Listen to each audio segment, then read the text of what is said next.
Hai kak semua, balik lagi di channel aku. Jadi di pagi hari ini aku bakalan jelasin tentang purging. Kan kemarin aku udah bikin tuh retinol rutin aku, tapi kalau misalnya aku nggak menjelaskan soal purging tuh rasanya kayak kurang sah gitu loh. Soalnya kan aku juga ada konten soal chemical exfoliant, dimana itu tuh juga menyebabkan purging untuk beberapa orang. Retinol juga gitu. Jadi ya emang kayak ya udah bahas aja gitu supaya semua orang juga tahu. Jadi purging ini adalah reaksi di mana muka kamu secara random tiba-tiba berjerawat gitu. Dan banyak orang yang salah kaprah kalau misalnya ini tuh breakout. Padahal purging sama breakout tuh beda gitu. Jadi kalau misalnya kalian mau tahu penjelasan lebih lanjutnya, kalian harus nonton video ini sampai selesai.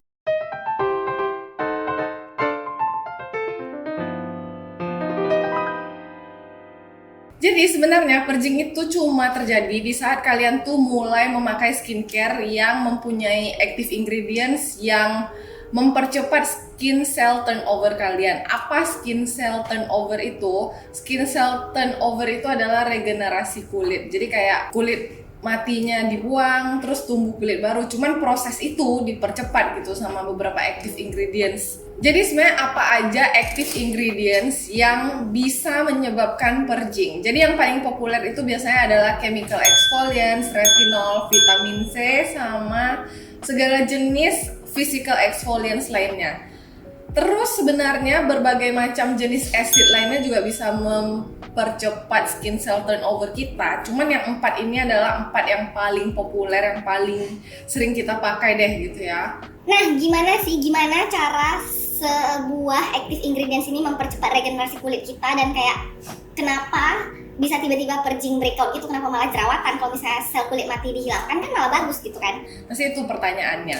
Tapi sebenarnya yang harus diketahui di sini adalah di saat kulit kita membentuk jerawat itu tuh kan nggak langsung membentuk terus di hari yang sama atau di hari berikutnya langsung keluar gitu jerawat di permukaan kan. Tapi sebenarnya pembentukan jerawat itu dimulai dari kayak ada kotoran, habis itu ada minyak-minyak dan sebum yang berlebih, terus menyumbat pori-pori, terus baru tiba-tiba ada inflamasi di bawah permukaan kulit, terus baru mereka itu muncul di permukaan kulit. Nah prosesnya tuh lama.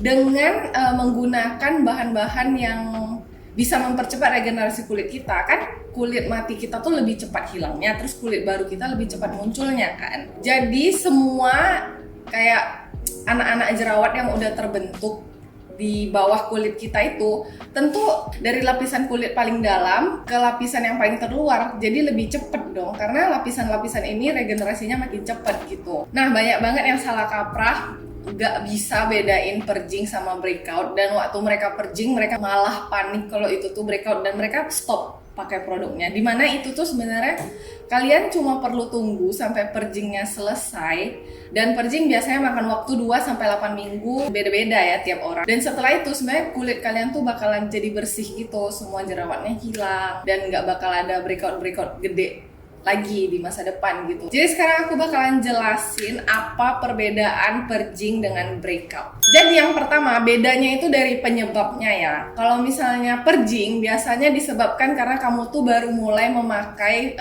skincare dengan active ingredients yang mempercepat regenerasi kulit, seperti chemical exfoliants, physical exfoliants, retinol, vitamin C, acid, chemical peels, acne treatment berupa benzoyl peroxide misalnya.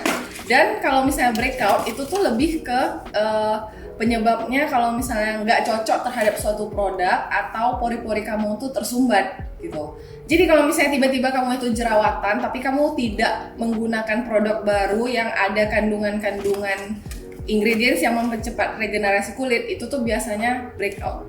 Terus yang kedua, area muncul purging itu biasanya adalah area normal, di mana area tersebut adalah area biasanya kamu tuh jerawatan. Kayak aku misalnya, aku tuh biasa jerawatan selalu di bagian rahang. Jadi kalau misalnya aku purgingnya itu juga bakal tumbuhnya tuh di area rahang juga gitu.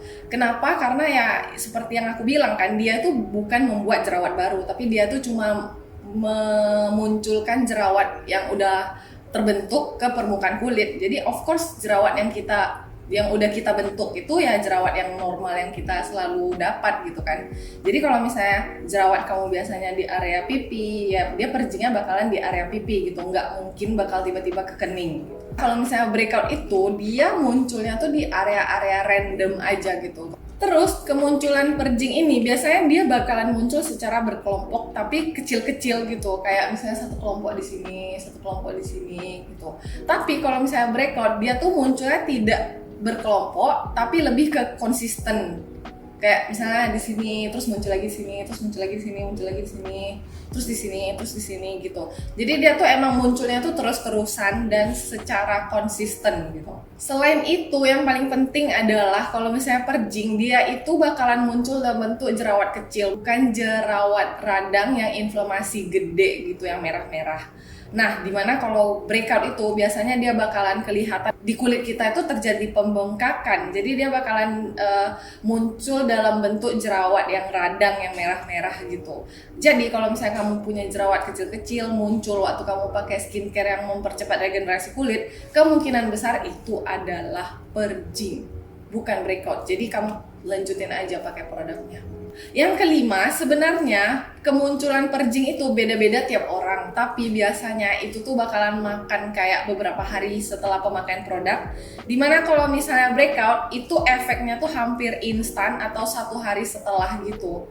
Nah, setelah tahu berbagai karakteristik perjing dan breakout, yang paling penting untuk kalian tahu sekarang adalah jangka waktunya. Kalau misalnya perjing, jangka waktunya itu biasanya beda-beda tiap orang. Cuman pada umumnya bakalan makan 2-8 minggu.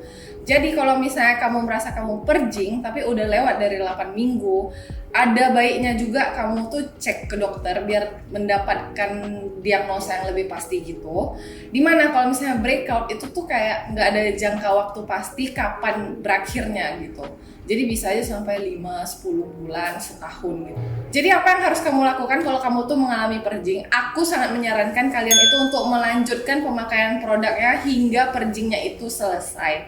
Tapi kalau misalnya seperti yang aku udah bilang lewat dari 8 minggu, sebaiknya kalian tuh cek ke dokter gitu, apakah itu benar-benar perjing atau itu tuh alergi apa gimana gitu.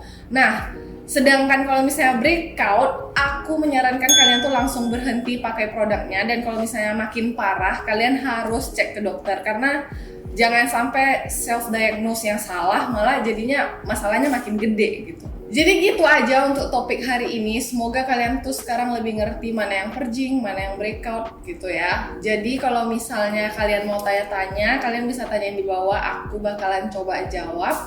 Dan jangan lupa like, share, and subscribe ke channel aku, and I'll see you in my next video. Bye bye.